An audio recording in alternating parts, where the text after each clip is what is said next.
everyone. I'm Holly Parker. I'm the director here at the Schiller Center. How many folks have been down here before? Right. Okay, so I don't need to tell you too much about us. And without further ado, thank you, John, for coming back, third year in a row. Always a rock star. My name is John Goff, and I'm pleased to present this show today. So my plan is, we've never presented this particular show before. You guys are our guinea pigs, so thank you for being our guinea pigs. And we hope it'll last about an hour. Our sponsor on this one is the Harpswell Heritage Land Trust. I'm delighted that they've invited us here to speak, and I love the collaboration with Bowdoin College. It's a fantastic facility and a fantastic mission. So postcards, it's interesting, you know, if you are a historian, whatever, you may never hear much about postcards. Typically, they've been overlooked. They're considered ephemera, and ephemera by definition is anything short-lived or transitory. So like a movie poster, or like a postcard, a ticket, a concert stub, anything like that that you have. That's all considered ephemera in the antique business. There is a market for it now, but typically they get overlooked. But I took this picture here. I wanted to kind of present the whole show with this postcard. This is one of my favorites. It's probably about 1910 to 15. And if we look at it, this is the infamous bridge that you have to cross to come to Orr's Island from the north. And and if you blow this up a little bit, as we'll do next, you can see, kind of in the lower left-hand corner, it says, published by M.J. Prince. So M.J. Prince was a local publisher of postcards, and she also ran a whole souvenir stand down by the Merritt House and the old steamboat landing. But just look also at what's going on for the fence detail. Next time you cross that bridge to go to Brunswick, be thankful, I suppose, that they actually have up to code galvanized steel guardrails now, because this is a steel post, cast iron post system, which probably would only hold about 150 pounds hitting it at speed. You know, that's the. But that was an improvement. So it said M.J. Prince. But I put this in here because she inverted the first two initials, and she went by Jenny M. Prince later on in her life. So she's the same person, and she was a ball of fire. Now, an older picture of this same bridge can be seen here. This is a postcard view from, I think, about 1905. And you see on the left, it says copyright 1901, actually, but it says by C.E. Davis. So Charles E. Davis from Waltham, Mass., was also a souvenir shop owner. He had a shop kind of about just south of where Stephen Black's house is, where the Stone House is now. I'm told that's where Davis had his studios. But he took this picture of the bridge, the earlier bridge that had wooden rails. So this, again, is not really designed for, you know, a very heavy truck coming in and barreling off the rails, as it were. But it was very scenic, and everyone was proud of it. And so here you go. There's the signature, so to speak, on that postcard. 1901, Charles E. Davis. And Davis is interesting. As I said, he did have a souvenir stand. He was also a fine artist. He did a lot of panoramic views of Orr's Island. He used to advertise that he actually had done a whole series of beautiful color panoramas of the entire shoreline of Orr's Island. And you could see it, not here on Orr's Island, but in Portland Harbor, when you went to take the ferry over here, the whole little ticket booth or whatever had his panoramic views up and about, which is kind of cool. All right, now I want to show this little picture. This is I'm an old retired guy now, and in Florida, when I go to a dog park with our dog, I pick up little bits of shell. And I liked this one the other day, just because the spiral is so beautiful. And I know from my architectural background, that's what inspired the Ionic volutes you find on classical columns. And I believe it also inspired the detailing you find on banister handrails terminations. So I just throw that one in there. I have retired as a restoration architect in 2020. And since that date, I've been starting this new project of making new slideshows designed to shine light on local history subjects in Bath, Brunswick, Harpswell area, which is also called the Old Pejepscot area. And this particular show is going to be about old Orr's Island postcards. And what I've learned since January when we started this was there's a lot of postcards out there about Orr's Island. And I think the reason is it was considered very remote back in the day. If you're taking a steamboat, it was the extreme terminal, you know, it was the end of the longest steamboat route from Portland to get here. And even coming from Brunswick, you kind of took your life in your hands on some of these bridges and roads to get here. So, and it was wild and it had picturesque beauty. But the other thing going for it was everybody in the 19th century, after the Civil War anyway, knew about Harriet Beecher Stowe's Pearl of Orr's Island novel, and everybody wanted to come get a piece of that action, see what she was writing about. So many wonderful postcards were conceived, designed, and produced down here. So many, I was thinking about mid-April, if you wanted to, you could probably start a Leighton Morris Prince Davis Museum of Postcard, or of the picture postcard. Because what I learned is these are four of the major postcard producers. Leighton and Morris were both Portland-based. Prince and Davis were both Orr's Island-based. And not only did the sort of Orr's Island postcard collection evolve here, but the American postcard evolved out of Casco Bay.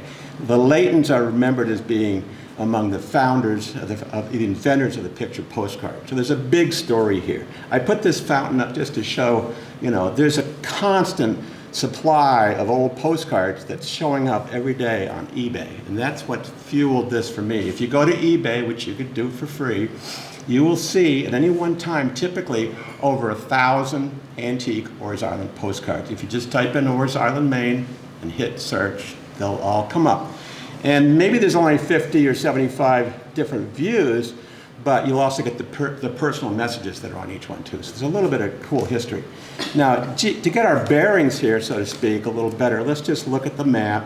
Casco Bay. So Harpswell, as you all know, is over here on the right side of Casco Bay, on the northeast side, and it projects about halfway out into the bay itself with the neck of Harpswell. And then in East Harpswell, you've got Great Island and Orr's Island and Bailey Island making up the principal parts of East Harpswell. And when we look at an aerial photograph from space, we get this slightly greenish view. And about 3 years ago, when I was trying to figure out, well, how do you describe this weird shape, I kind of realized that it looks something like a person dancing on a turtle. And so I proposed that 3 years ago, and I stick by that because if you actually were these kind of people who make Stone Age tools and you're Native American, the idea of the turtle, it's a benevolent, creative figure, one of the sacred animals, and consequently, there's a woman that's recently come out with a book called Dancing on Our Turtle's Back as the title to her book. And the turtle's back is considered the North American continent. It's also called Turtle Island. So I like this point of view. I think it's a nice way to get in touch with really old ways of thinking. Now this Leanne Simpson academic who wrote this book is apparently a Mississauga native from Ontario, and they occupy sort of just north of those two easternmost Great Lakes in Canada. So that's where their territory is. But we're going to look at Harpswell, which is not that far west. On the east, the boundary of Orr's Island typically, and also Great Island, is the New Meadows River. And some of the postcards for Casco Bay and New Meadows River also pertain to Orr's and Orr's Island subjects. This one was called Three Islands, New Meadows River. And George S. Graves published this particular postcard, early 1900s, 1908 it says. And you got a guy in a dory there and a very tranquil water scene and some islands, and on the left island you got a couple of houses. I didn't know initially where this was on the New Meadows. I've grown up at Gurnett at different times, and this is the Gurnett Bridge over here on the left. And it turns out that there's a Bragdon Rock out here in the river, and Bragdon Island and Three Islands Island are just south of that. So that's what we're talking about. That's where that picture was taken. And it's kind of interesting, and it connects in some ways because anciently here in this part of the world, Native Americans did come south and did come to these islands and the shore from inland Maine by way of the Kennebec and the Androscoggin and the canoe routes that would bring them down here from the north. And that's why you've got places like Indian Rest, and you've got a lot of Indian place names like Bombazine Island. There was a strong native presence here in this part of Harpswell right up until like the 1750s and even later. But if we get into the more conventional, non-native, and more modern history, this postcard is a fun one.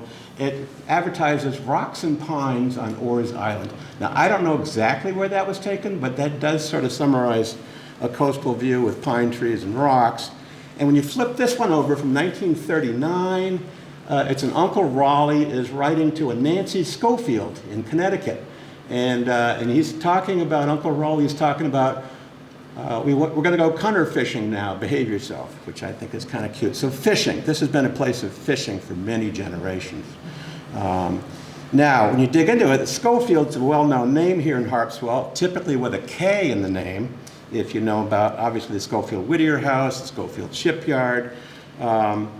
And if you go to, but it turns out this particular Schofield with the C in it, you look them up in the deeds, they might have been cousins of the SK Schofields. And there was a couple named Clarence Schofield and Anna Schofield who purchased Orr's Island property in 1919. And I think the Miss Nancy Schofield who got this card might have been their daughter. That's the working theory on it anyway. And just, yeah, if you go back to the 1871 map, there's your town line dividing Harpswell from Brunswick by the American Egg Farm, and there's the old Schofield Shipyard, and there's Schofield with a K, and there's been this beautiful book by Reynolds and Martin too, all about the Schofields and their ships. So we mostly know about the Schofields with a K. But, so anyway, there's a little rabbit hole we just went down. I put this picture up though, but this is the guys building a house of cards. And I thought, well, a house of postcards is sort of like a house of cards. And if you were going to try to build a house or something to tell the story of the postcards, you'd start probably with this fellow, GWM, George W. Morris. So George W. Morris is an interesting character. You don't hear much about him usually, but he did publish large format books featuring photographic illustrations of scenic Maine in the 1890s. And his best known work is called Scenic Gems of Maine, illustrating many of the most beautiful and interesting places in the state of Maine, 1897 and 8. Well, that time period, 1897 and 8, is exactly when the postcard sort of starts. It starts as a personal correspondence message thing, and then it gets to be a picture postcard a little bit later. But when you open up George Morris's book and see what kind of illustrations was he producing, you get postcard-like views, and 3 of the ones for Orr's Island are shown here. Here's an early view, 1898 or so, of the landing, the steamboat landing, down near the Merritt House on the top picture, and some guys in a dory in the foreground. And then you've got the Captain Joseph Orr house, alias the Captain Kittredge cottage, over here on the lower left. That's the Orr house that became the Kittredge cottage on the old Bond campground, Orr's Island campground property. And then you got the bank below the so-called Pennell cottage. I believe we're in Beals Cove here. We're looking north up Beals Cove. And the Pennell Cottage was another name for the House of Seven Gables. For the Pearl House. I'm sorry, the Pearl House. I lived in Salem for 30 years. My brain does weird twitches sometimes. That was the twitch, I'm sorry. So the Pearl House was a significant landmark, and a lot of the other landmarks were seen as being near the Pearl House. But here's a blow-up of that steamboat at the wharf view, which is kind of a fun one. And it says Orr's Island Steamboat Landing at the top, and you've got all this picturesque plant growth, bringing, sort of Art Nouveau look to it. But anyway, so when these crowds came by steamboat, like the Orcosisco, the Sebascodegan, the Americanig, to enjoy summers on Orr's Island, they came to reflect upon older and simpler times when nature, including whales and dolphins and cod and swordfish, were more intact and more beautiful, and the wild animals and diverse plants were more abundant, and there was a lot of magic and cooling breezes in the air. And coming from late 19th century urban centers where there was no air conditioning yet, they really appreciated the cooling breezes. Now, of all these postcard makers we've discussed briefly, this one particular one, George Graves, is the only one that I've seen that a scholar has done a serious study on. So Joyce Bibber did this beautiful book, Selected Maine Postcards of George S. Graves. What really needs to happen in the years ahead is we should do similar books on all the other postcard makers, because it just has to happen. But looking at Graves' postcards, this is one of his. He often put a little M down here in the corner, I think for like Maine series. He was from Worcester, Mass., but he had a house in South Harpswell, a cottage, and he was a professional photographer, and he did a lot of beautiful postcards. This is the so-called Pearl House, looking from the water side, and you can see also on the left, you've got a big barn, and I think a little shed roof chicken house in the foreground. But this becomes the landmark for Orr's Island, and then so consequently, Graves also crop the photo a little differently to just show the house and not the barn in this particular view. So it's interesting, you can get little glimpses of history from these cards.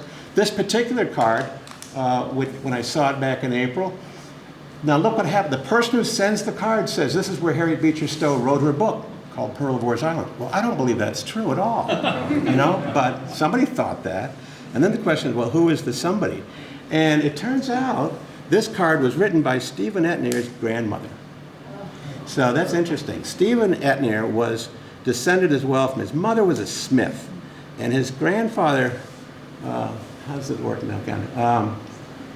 So when you get into this, so Susan Smith Etnier was the artist's mother, and she took title to property in South Harpswell in 1906. The artist, as we all know, became famed for his maritime shore scenes and boat paintings.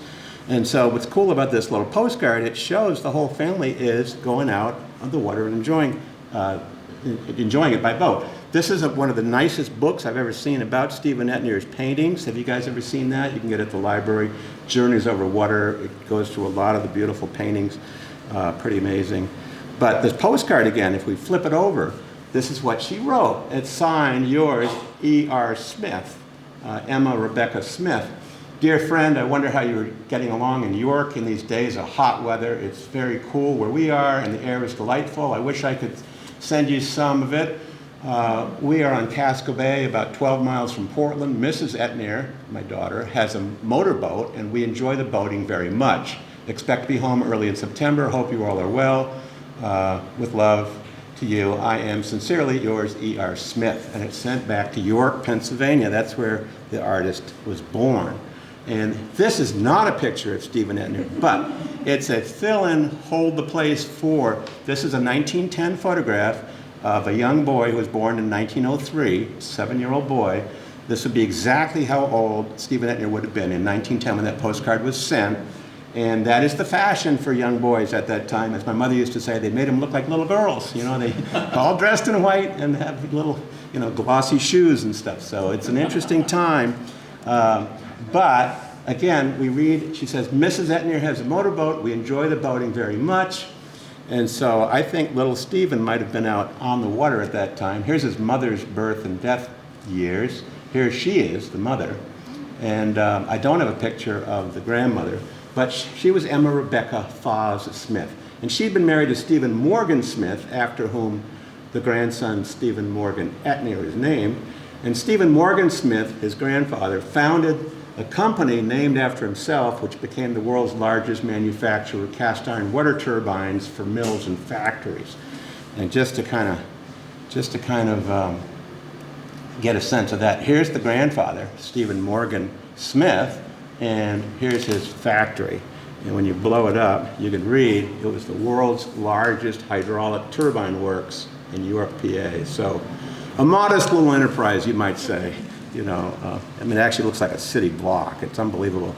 So they were into cast iron and design and that. So the postcards themselves are, I'd like to emphasize, they're little bits of handwritten history. That's what makes them really important.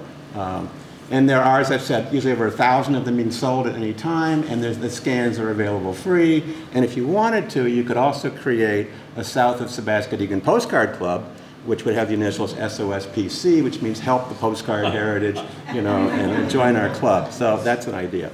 But there is an interesting international angle to postcards, and one of the reasons they are so interesting graphically is the Germans started the whole art and craft of lithography, and the postcards come about as chromolithography or color lithographs. And so there you go. They were often printed in Germany. All of these old Wars Island color postcards say they're printed in Germany or they're printed in Saxony, Germany. And the Leighton Company, which is one of the leaders, Hugh C. Leighton, he was the son of Adam Leighton, was considered to have been the father of the picture postcards. Now, this family was also associated with the Chisholm brothers, and the C in Hugh C. Leighton was the Chisholm family name. So I haven't sorted it all out, but the Leightons are very important too. Here we have a Chisholm brothers postcard of the same bridge that we saw earlier. And you can see their kind of colors, and you can see how the design of the bridge has changed over the years. And whoever sent this one was proud to say that they were doing Portland Harbor.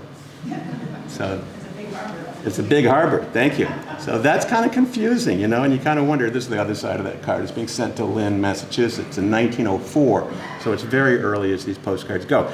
But because it's color lithography, chromolithography, they can take a simple black and white picture and add different color tones to it, and they can make up different sky and cloud, appearances. And so this, from the same basic photograph, these different postcards are produced. And some of them just say nice simple things like, end of Orr's Island from Great Island. That puts you, you know exactly where you are. But you'll also find, as time goes on, they will start saying things like, Portland Harbor and Portland, Maine. And I'm like, wait a minute, you know, I've been summering here for 30 years. I don't remember ever getting here by way of Portland Harbor. But the reason I've concluded is, back in the day, the major way of getting here was by steamboat, and the steamboats all came from Portland, and so that was the idea. And now what's interesting is, because Portland people are pushing the postcards and as an extension of Portland tourism, the whole things that are printed on these postcards is also cooked up by Portland people as well as Orr's Island people. And that's where you start getting into some of the weird mythology, made up, fabricated history that's on some of these postcards too. But this one that we just looked at that said Portland Harbor and Portland on it was published by C.S. Woolworth and Company of Portland. And that last name sounded familiar to me. It turns out C.S. Woolworth was Charles Sumner Woolworth, and he's the brother of the F.W. Woolworth who created the Woolworth's department store. So these are Portland people creating Orr's Island cards to boost Portland revenue. That's really what it's all about. And there's Mr. Woolworth himself. And here's what his brother created. It was the F.W. Woolworth Company, which many of you may remember from decades ago, was once very prominent in this country.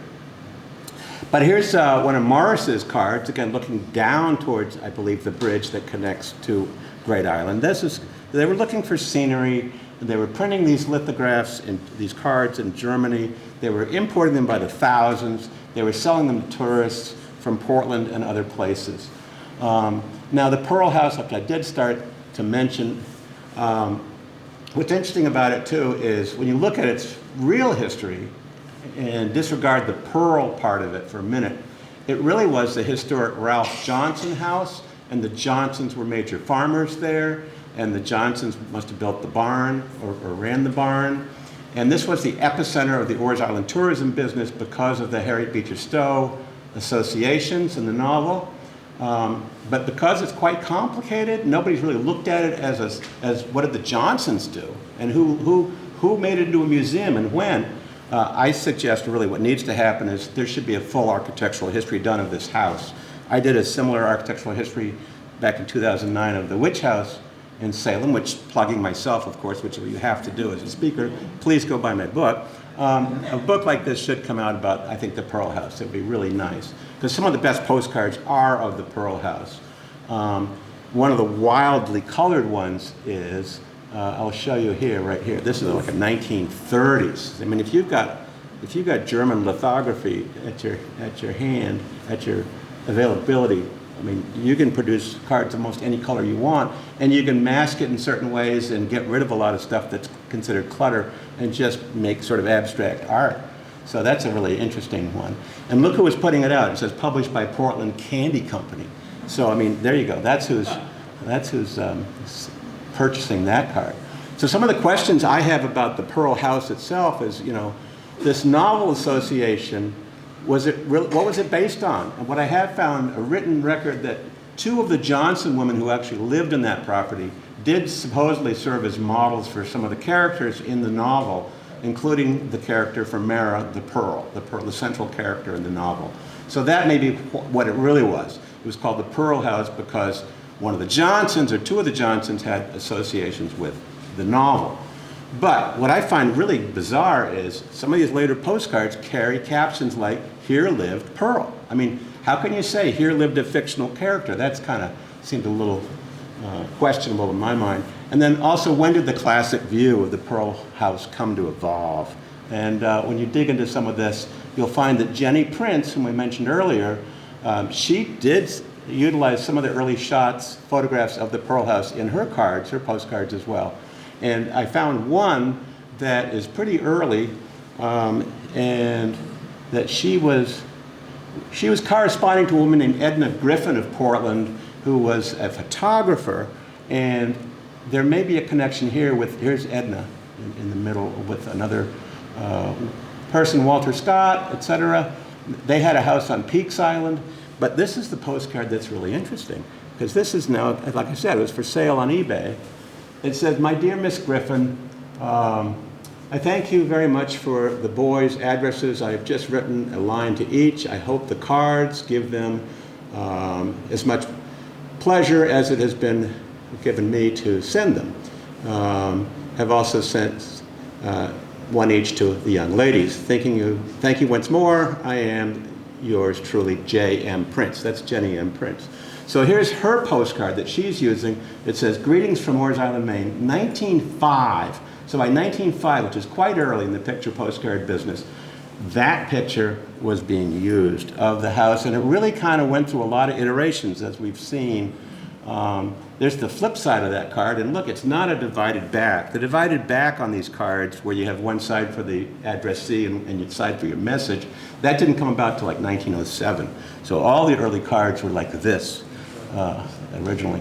Here's a very similar card. It says, "Greetings from Moores Island, Maine." Again, you know, same kind of room for a message on this side. This might have been a Jenny Prince card, I'm not sure, but she's advertising the Sea Cliffs, wherever that was. I don't quite know where we're looking on that one. It looks like there's houses popping up behind trees in the background, so this might be the back shore, I'm just guessing. I don't know where that one was. But there's the flip side of that one. Again, 1905, it was mailed to somebody in Brooklyn, New York. But GWM, George W. Morris, we talked about earlier, here's one of his views of the Pearl House. And look, he's retained kind of the house and a lot of the rocks in the foreground. He's put Harriet Beecher Stowe in the left foreground, and he's moodied, I mean, he's made the sky very moody, and by cooking up a dark sky with some, you know, white puffy clouds around the building. So that's a George W. Morris view. And then this becomes either acquired or manipulated by the Tickner brothers, and they were a national postcard company out of LA, I believe, and also Boston.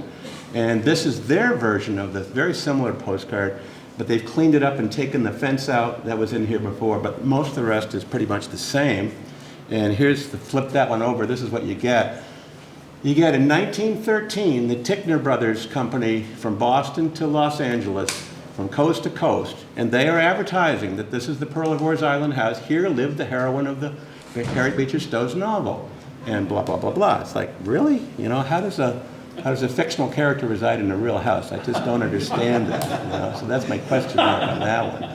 So I just can't believe they printed that. I mean, but there's your postcard. So this, to me, also tells me that by 1913, that myth that this was the Pearl House, this is where Pearl lived, was being promoted nationally, you know. So this was probably the beginning of that whole thing. And I suspect it became a museum shortly thereafter. Now, the other part of this that's intriguing is that the Laytons and the Morrises, who were in Portland and producing these illustrated picture books and all, they had strong ties with the railroad industry. And so they were initially marketing a lot of their materials to railroad travelers. And I believe that what happens is a lot of these picture postcard images just evolve out of that, because there was, back in the day, this sort of seamless connection between all the railroad lines here shown in red and all your steamboat lines shown in black. So it was one integrated transportation system. And now Ben Franklin comes in to be important, as well as the nation's earliest general postmaster from the 1770s. We've all seen his picture, we know what he looks like. But when the postcard boom happened between between 1898 really and the 1920s, it was just a penny to send the postcards, and the most popular penny stamp showed Franklin on it. And you wonder, well, what's going on here? You know, you've got these sort of cherubs on the sides of him, and they're holding up light bulbs. I couldn't quite figure that one out. What's that all about? So I asked, which is what you do these days, you ask Google a question and you get an answer. And I can't tell you it's true or not, but this is their analysis, the artificial intelligence analysis of why that stamp was done that way. The glowing light bulb is supposed to symbolize human enlightenment, progress in electricity.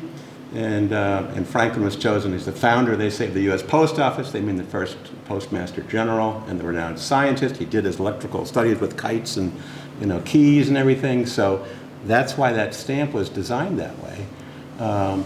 But now when we go more local here, this is an 1870s map showing the south end of Orr's Island. And you can see the post office at that time was at the extreme south end of the island, which I find intriguing. And there's no bridge yet connecting to Bailey Island.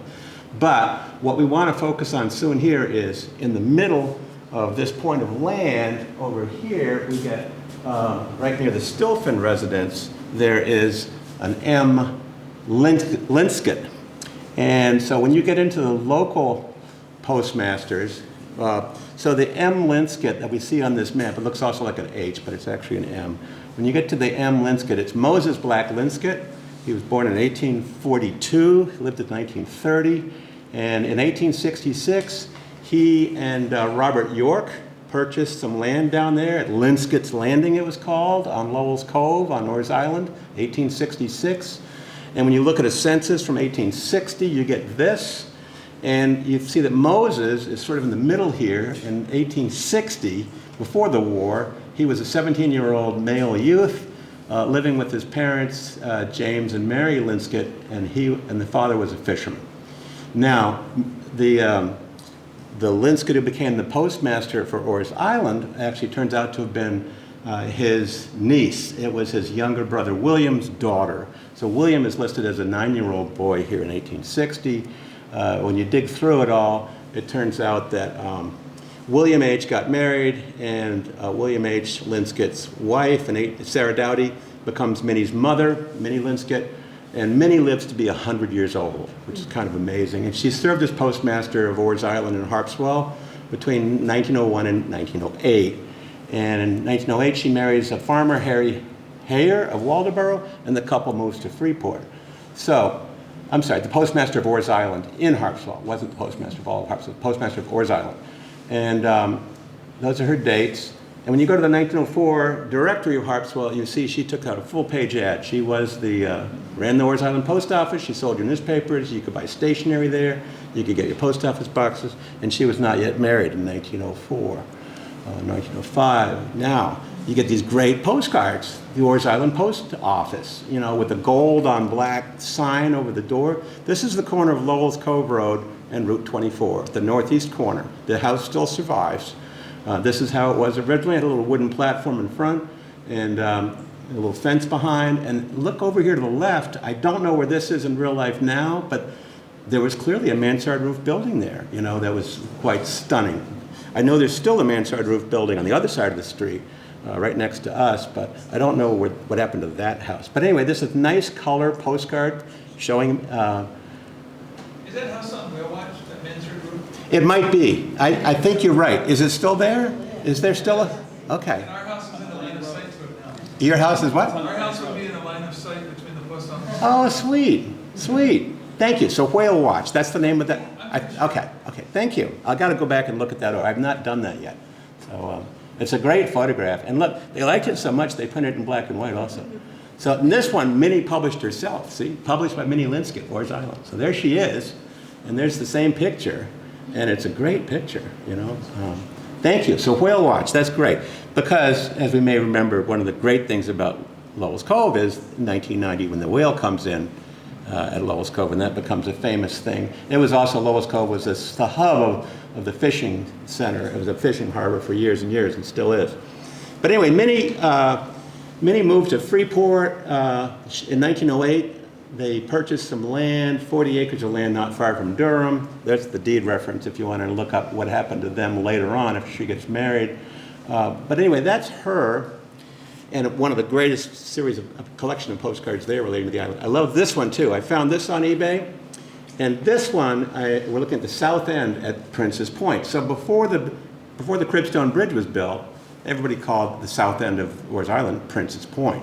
So the Princes still have, as you know, the Salt Cod Cafe building there, but the name refers to the whole point of land from east coast to west coast before the bridge was built and sort of and extended the idea of the point.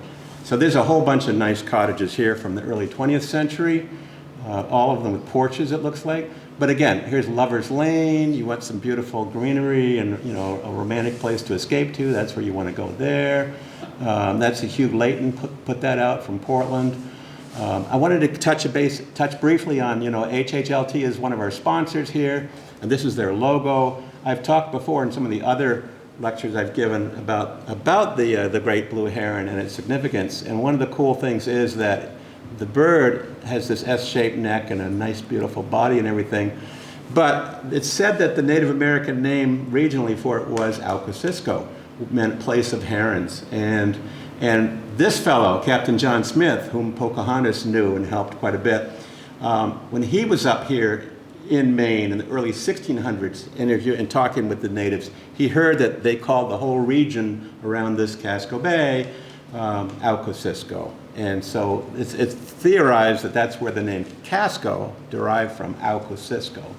So anyway, the Casco Bay lines to this day will tell you it's an Abnaki name for the Casco Bay region, and it's translated typically to mean place of herons or resting place of herons. And consequently, because it was such a cherished name for the Heron Association, the Native Association, it became the name of one of the favored steamboats that came to Orr's Island years ago. This is one of the nicest postcards that shows the vessel, and this was published again in Germany for George W. Morris. And the steamboat, here's some statistics on that. It was built in 1897, 117 feet long, and just an amazing vessel. Now the postcard boom I discussed briefly. So it developed between the 1890s, late 1890s, and the 1960s, really. During which time the penny postcard was popularized all across America as a kind of quick and easy email of the times. The cards were routinely used by vacationers and summer folk who came by train, trolley, steamboat, or motor car, and you could provide news updates or retain connections with family and loved ones who were left back home. These cards were also widely collected, and they served as souvenirs and reminders and promoters of Maine. So collecting the postcards was a popular amusement, and albums were put together of these old postcards. So here's again the Captain Joseph Orr Gambrel house here on the left with its later edition, and it's being promoted as the Kittredge House, made famous by the Pearl of Orr's Island story. So this is the real postcard that I think was inspired by the George W. Morris picture we saw earlier. And I think what's kind of sad about it in a way is so much attention has been put on the Harriet Beecher Stowe story and this Kittredge theoretical, fictional character. We overlook the fact that the house itself is really a primo and important example of a mid-18th century Georgian gambrel. And in Salem, where we lived for many years, a similar house but one story taller is the Ropes Mansion, a leading epicenter of tourism and a historic landmark there. You also have the Crown and Shield Bentley House in Salem. This Georgian style house with the gambrel roof is very important, very early, very popular. And so, yeah, we probably need a good solid study done of the so-called Kittredge House as well. So I would push for more histories on that vein. Now, I include this little sign that says Senate Memorial because when you look south of the Orr House or south of the Kittredge House on this island, you will find that you've got a whole swath of land that really goes from Beals Cove over to the eastern shore of Lowell's Cove. And I would like to just put out the idea that this was mostly Senate property way, way, way back. And so it could be called the Senate Swath. And I found while researching this show that in fact, the easternmost part of Lowell's Cove was called Senate Cove in the 19th century. And I think that's because Stephen Senate owned land north of that. But there was also Michael Senate, and there was a George Senate, and there was a bunch of other Senates, and they owned a big chunk of land in front, facing and fronting on Beals Cove. So the Senates were an important early family, and I just bring this out because, well, that's who made this postcard in probably the 1960s. But I bring this because Jenny Prince was in fact descended from the Senates. We'll talk about that a little bit later too. But the library, which is now sort of occupies the cultural center of the island, this was built on old Senate land, and it was a colonial revival house, hip roof, But nearby, as we said, thank you for the nudge on that one, in 1990, the Whale of Lowell's Cove event happened. It's been memorialized by Jane Robinson's beautiful book. And so there's now a Whale Watch Lane north of the library, a little east of the library, and that's why it's named there. Now, speaking of north, on the north end of the island, kind of where we are now, you find that the Wilsons become a really prominent family.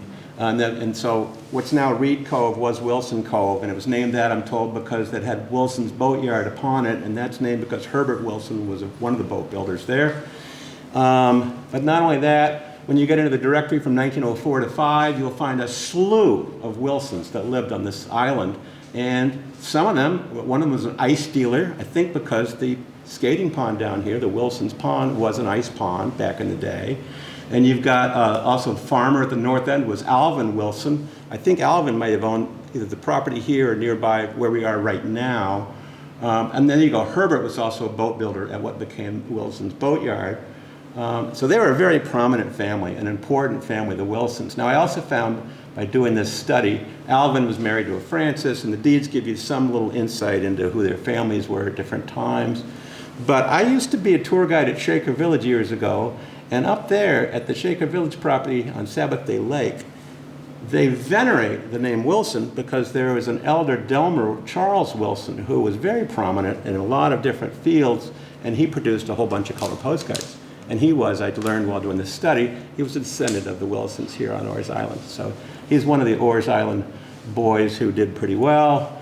Actually, he was a grandson, I think, of one of the Orr's Island Orrs. And here it shows him building oval shaker boxes at a mill up at Sabbath Day Lake. But this house I wanted to show also. So yes, I was just told before this show that Mr. Ian Gracie resides here now. This house occupies the south end of Bayview Road. It was promoted on the postcards as the home of Aunt Roxy and Aunt Ruey, who were characters in the Pearl story. I don't know that much about the real history of this house. I'd love to know it sometime. My guess is it also had Wilsons living in it too, but I haven't confirmed that yet. So, but that was a Hugh Layton postcard. Now we get into just sort of going back to the steamboat landing area. This postcard popped up. This is kind of fun from an artistic point of view. It just says Sunset, Harpswell Bay. My guess is it was taken from near the steamboat landing looking west. That's my guess. You know, back about 1900, 1910. This is the flip side of that, and it tells you it was made in Saxony. Well, if you wonder where Saxony was, it turns out it's the sort of eastern part of Germany. So that's where these cards were printed. And then we mentioned the Prince's already, the Prince's Salt Cod Cafe building here. This family was very, very important, and when you dig into it, you find that, as you may know, there is a Prince's Point up the road a piece, up near the Gurnett Trading Company in Brunswick. That's the same family, and it turns out this family moved initially to, in 1797, there's this deed from Paul Prince of North Yarmouth to a Pyam Prince of North Yarmouth, who was a mariner, and this, I believe, is the start of the Prince's chain of family that ends up both in Brunswick and in Harpswell here. And the Princes also got involved, as we noted, in the tourism business and the postcards through Jenny Prince's postcards. This wonderful aerial view this postcard was printed in 1941, and I like it because you've got Beals Cove right front and center. You got the Pearl House down here at the lower foreground, and that's why they made the card. But it shows a lot of other things in the neighborhood, including Redman's Hall is over here on the right, and the church when it was still a church, and the interesting things here. So it's a wonderful aerial photograph. 1941, August 26th was when it was mailed, and that was also the year, of course, we got involved in World War II. But when you blow it up, there's an odd thing going on here on what's now Johnson's Point. I don't know what that is. It looks like a ceremonial field or a cemetery or something. And I think it's from the Sea Lunch Camp or one of the camps. One of the camps? Horse. Oh, it's a horse? They were making them walk that way. Thank you. So it's a corral for horses? Okay. A riding ring? Okay, thank you. Does that, Jerry York, does that sound right to you? Oh, okay. Okay, I know. Thank you, Sergeant Schultz. Appreciate it. Yeah. I know nothing. Yeah. And then if you blow it up too, you get the Pearl House here, and you get some other neighborhood buildings, which is kind of fun. But now we're on Beals Cove, and I just wanted to show some of the postcards that were printed to promote Beals Cove. Here we're looking north at the little island in the middle, which now goes by the name of Rat Island, unfortunately, but it used to be called Little Island, or they had another name for it too that's very similar. I forget quite. It was a French version of Little Island, I think, Ile, something, I forget. But anyway, it was very picturesque. It still is a very picturesque cove. Yeah, Little Isle, I-S-L-E instead of island, Little Isle, right? So this is actually Jenny Prince's postcard of Beals Cove. We're looking southeast towards the Pearl House is sort of back there, and so she's looking that way. But if you look over to the left, you get a bunch of houses, including the Gibson studio is the hip roof one in the middle, and the little cape on the foreground there with the 3 windows near the trees, that's actually our house. And the south side of that house is, I'll show you that in a minute. There you go, that's the south side of our house, that's the same house. So our house used to have a beautiful water view of this cove, but it doesn't anymore. We had a lot of trees that have grown up in the meantime. But that's our house, and this was, I learned, this was the George Sinnott house. This was actually Jenny Prince's grandfather's house. So George Sinnott was Jenny's grandfather. And that may be why she had it tickled her to do this great little postcard, because she's showing off family houses. And the Sinnotts owned a whole bunch of land around here. So that's that. But I like this postcard too. This is one that Jenny did. It's just called Looking Seaward from Moores Island, Maine. And you got this schooner out on the horizon and waves crashing against the rocks. And it's really kind of a nice composition. Now, when you look at both Bailey's and Orr's from the south, from a later color postcard, you get this view. And you start zooming in. This is probably 1960s color view. Yeah. And you start seeing things like the old Ocean View Hotel on Bailey's Island next to Mackerel Cove was a prominent landmark there on the right, this massive building over here. And what kind of clicked to me, here's its ad from the 1904 directory, it's the Ocean View Hotel. Well, you look at the proximity of the hotel to the last steamboat dock on Bailey Island, which was right there at Mackerel Cove. It's really quite similar to on Orr's Island. You got the Merritt House as the Primo Hotel right next to the steamboat landing. So there was a strategy of locating your big hotels near the steamboat landings, make it easy for all the tourists. Here's a view looking south at Prince's Point, over towards Bailey's, again mid-60s aerial view. Talking about rusticators here and summer visitors from the city. That's who bought a lot of these postcards, and a lot of people that stayed in the early hotels. So there used to be a hotel called the Mascot on Orr's Island that was kind of near the south end of Orr's Island, and it is there no more, but I love the picture of it here. Oh, and I have this, my mother had this for a while. This is a little pottery piece that said EAT, E-A-T, that Bob Solitaire, the Harpswell artist, made. And I put it in because I want to just look at a different EAT, which is E-E-T. There was this woman, Ella Taylor, apparently, who bought this postcard and mailed it to someone in Rhode Island. She was from Rhode Island, and I love this postcard. This is a good view from an incoming vessel, probably, of the steamboat landing. And again, when there's no trees at all on Orr's Island, you know, the south end right there. And it's just this fantastic view. Getting into it, here's the other side of the card. She signs her name, Ella E. Taylor. She's writing it to Herbert Durfee in Arlington, Rhode Island. And she mailed it in 1914. So the picture's about 1914. Well, it turns out she lived in Providence, Rhode Island in her later years. Here's more stuff on her. And, you know, there's a lot of ways to get lost in the history here.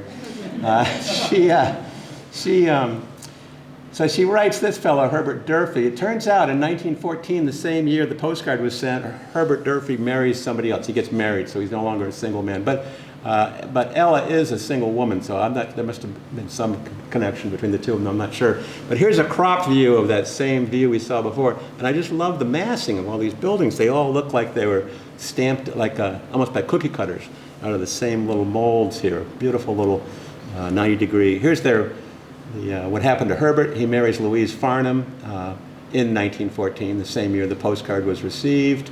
But yeah, if you go back to that crop view, what's kind of cool about it is you can see a lot of recognizable landmarks here, including Jenny Prince's souvenir stand and ice cream stand right there with the pitch and the hip roof.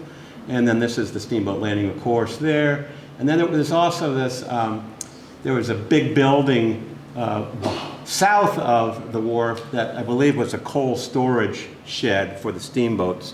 And then you've got the mascot houses back there with the 2 chimneys and the dustpan dormer, and that little cape to the right of it is still there, but it's not as prominent these days because you've got trees all around it. But anyway, so here you go. Here's Jenny Prince's souvenir store and her ice cream stand in one of Graves's postcards, which is kind of cool. And you flip it over and it advertises Jenny Prince's stand and what she sells in the store, which is pretty nice. All kinds of things. Now, another thing she did sell there, besides postcards and Indian baskets and fur pillows and leather goods and stuff, it turns out she also started selling pottery, souvenir pottery that was made in Germany. She apparently connected with a merchant named, I think I had it here somewhere, maybe I don't have it. Anyway, there was I think Wheelock or something, there was a merchant that helped her obtain these beautiful German sort of Limoges style cups and mugs and things, all cast out of porcelain, and upon which she would print postcard-like pen and ink views of the same landmarks that they're looking at in the postcards, like the bridge and the grotto and things like that. So some nice line work here. When we go to the Cynic genealogy, which was printed in 1910, you find that the author of that book, one of her cousins, describes that she was, in fact, a young lady of great helpfulness and scholarly gifts, and she's been very successful in many lines of work, especially in hand-painted china with scenes of Orr's Island, which are so highly prized as souvenirs by the city people who throng that part of the Maine coast. So there you go. It's all about selling things to the tourists. And then after Jenny Prince dies in 1924, the stand continues by other people. There was Elizabeth Keeler and a Lily Lucas. And then in more recent years, the talented Richters have actually converted into the Shore House. It's a summer rental cottage now. So hats off to the Richters for saving that amazing property and doing nice things with it. Nearby, looking south, there's another old postcard showing the old coal storage shed right there on the left, and then the Prince Salt Cod Cafe complex in the middle. And again, there's no bridge yet. The Cribstone Bridge has not been built. So this was the Boston Postcard Company got into the act. And so anyway, I was talking about the similarity of a lot of these different houses. I really enjoy that. I just think this is a beautiful view of our south end of Orr's Island. It's a fun one. And I like this house. I don't know much about it, but you look at the one on the left that's sort of a Greek Revival main house with a little Gothic dormer on the right. I believe this is 1879 or something. Yeah, 1879 Harpswell Island Road. I'd love to meet whoever owns that sometime and find out more about it. Was it all built at one time, or did it evolve over time and through 2 periods? I don't know, but that's what that is. So aerial view and these great pictures. Now, what you also find in some of these old views is there's this hip roof cottage right here in the middle that becomes a landmark. And you may not recognize that immediately because the roof was changed in more recent years, but that is the old Bailey McGowan cottage right there. And because there's so few trees on the island, you could see it from, basically miles. Here's an aerial view of the Cribstone Bridge after it was built, and you see the neighborhood around, including at the left foreground, you've got the Bailey McGowan cottage right there with its hip roof, which is kind of cool. And when you get over to where, the McGowan family, and you'll find out that the McGowans, there you go, descend from Emery Bailey. Emery Bailey was the one who apparently built the house after August 1896. That kind of coincides with the 1898 Spanish-American War and the initial authorization for private mailing cards, which evolved to become picture postcards. He bought the land from Sylvanus Cushing Prince. Sylvanus Cushing Prince was the father of Jenny, is that right? No, was the father of, here we go, Fidelia Prince, who then had Jenny. That's the way it worked. So there was this, there's a relation to the George Sinnott and the Jenny Prince again through the princes. But you also find this name keeps popping up again about Charles F. Brown. Who was Charles F. Brown? His name pops up on the deed. He witnesses the deed when Mr. Emery Bailey buys the cottage property. Well, it turns out this Charlie F. Brown, when you go to the directory, was a surveyor at Prince's Point. So he was helpful for laying out the lots, apparently. So you could say, in the tradition, that, you know, a mythical character lived in the Pearl House. We know that for a fact. We could also say that Orr's Island has supported Charlie Brown. In fact, he lived here and worked as a surveyor. You want to do that and get some really mixed up history? You know, it's a bit crazy, but there you go. Here's Charlie Brown, C.F. Brown, witnessing some of the Bailey purchase of the land for their cottage, and all the princes that signed the deed, including Fidelia Prince, who was Jenny Prince's mother. So, now, here, this postcard, I don't know where it is or was. It's a pretty famous one, and it showed Charles F. Brown's Orr's Island house. Does anybody know where it was, where he lived on the island? T-Ledge office. T-Ledge office. Thank you. It's now where, what's her name? Ann White lives. Okay. So the house It's still... not the same house. Okay. That house was torn down. Pam Miller was I part. see. Okay. That was the office for T-Ledge Girls Camp. Oh, thank you very much. I thank you. I didn't know what that was. I've seen this picture a million times. I mean, clearly he was a very prominent person, and he was prominent then as a surveyor. And that was a Hugh Layton postcard. And now, when you go back, here's some fun ones too. So speaking of Emery Bailey, this is his ad in the Lewiston directory, and you could buy artificial teeth from him if you want. This whole view, I don't know about a year on this one. This is a great one though. This is looking north from the south end of Orr's Island, and right in the middle, you've got again the Bailey McGowan cottage right there with its original hip roof, and it looks like it had a flagpole coming up above in front of the roof at one point. You know, so that's pretty neat. Over on the right here is the Hacker cottage, which has not changed that much, and this is not a very good picture of it, but this is basically its massing. It had a sort of Queen Anne corner tower with the pyramidal roof, and it had a mansard roof behind that. It's a neat building. I did find while researching the show that there is at least one picture of Charles Hacker in existence. And this fellow for whom this house was built, he married one of the Prince girls as well. And he was a prominent mason, he had a whole brickworks in Brunswick. And I'm wondering if this might have come from some of the Hacker family residing in the Midwest. We should track that down, because I think if we got into the Hacker materials, we might find more Prince materials too, because the two families were connected very tightly. So that's that, and that's that.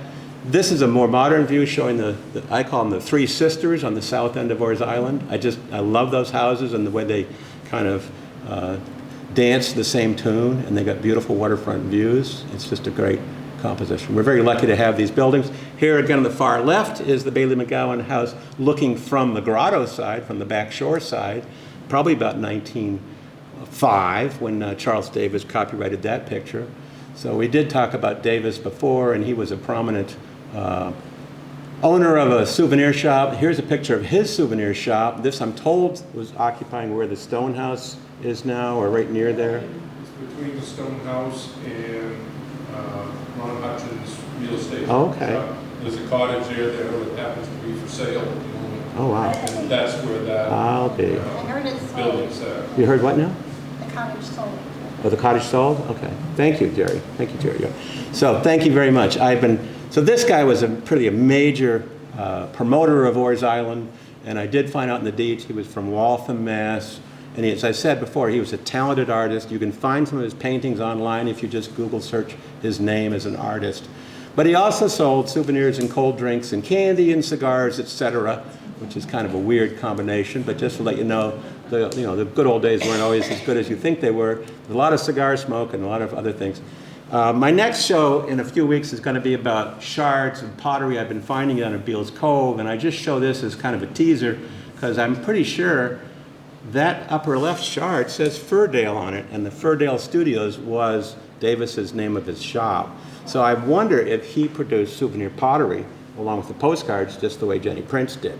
That's a working theory. Anyways, but this is the flip side of Davis's postcard, and he talks about it being near a shady fir grove, hence the name Furdale. And he says it's basically, his panoramic pictures showing views from all around the island, are in the waiting room of the steamboat service in Portland, which is very cool. And they used to also promote his place as it's halfway between the steamboat landing and the Pearl House. And it would be if you walked up the hill and kept walking, you know, so that's kind of cool. The grassy road, another scenic shot. Go back. Oh, okay. That's where we live. That's where you live? Yeah. Okay. On two. Oh. There's no grass. So how intact is this view now? If you were to look, if you would take a similar view, do you see pretty much the same thing? Yes, Okay. definitely. Okay. It really hasn't changed. Hasn't. Wonderful.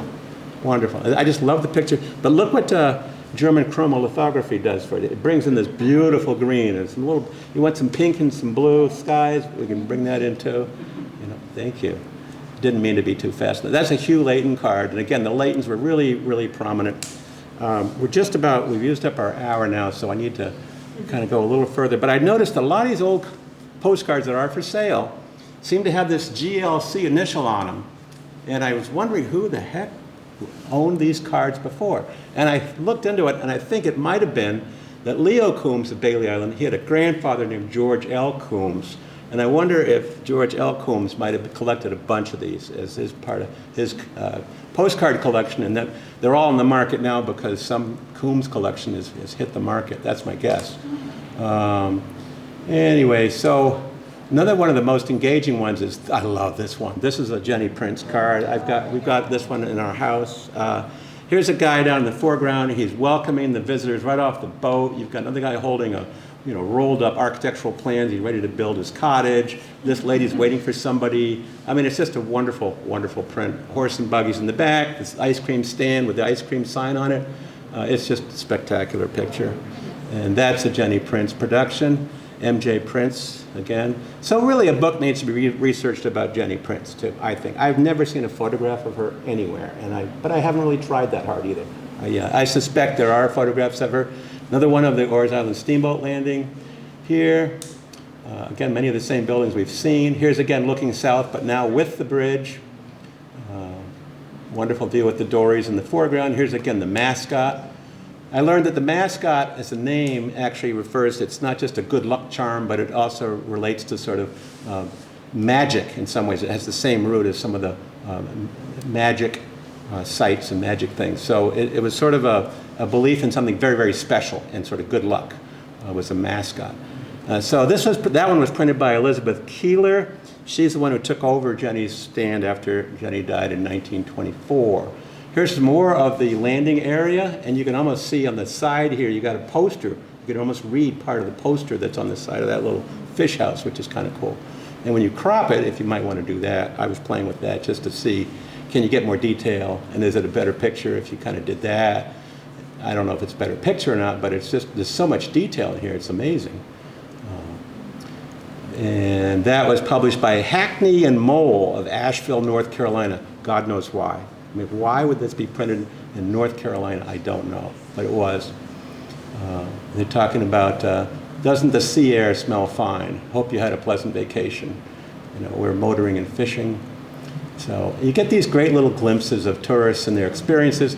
Here's a nice shot of Captain Elijah Green. Captain Elijah Green was named for Elijah Kellogg, as were a lot of boys named Elijah in Harpswell in the 19th century. And I think we're looking under some of the fish houses near the landing, and in the background on similar views, you can sometimes see steamboats at the steamboat wharf too. So they were down on the waterfront taking these shots. This was a Jenny Prince postcard. And again, owned by GLC, I guess, at one point. There you go, published by Miss MJ Prince, Orr's Island, made in Germany. And that's basically the end of it. I want to go back to the great blue heron because, again, Auco Cisco is sort of something we should always be thinking about as a kind of romantic and unifying theme for Harpswell. And these are shots I got of a great blue heron down in Florida a few months ago. And I love the composition, and I love the reminder that this is what put Harpswell on the map, so to speak. So that's it, and thank you very much for your attention to these matters. That's the end.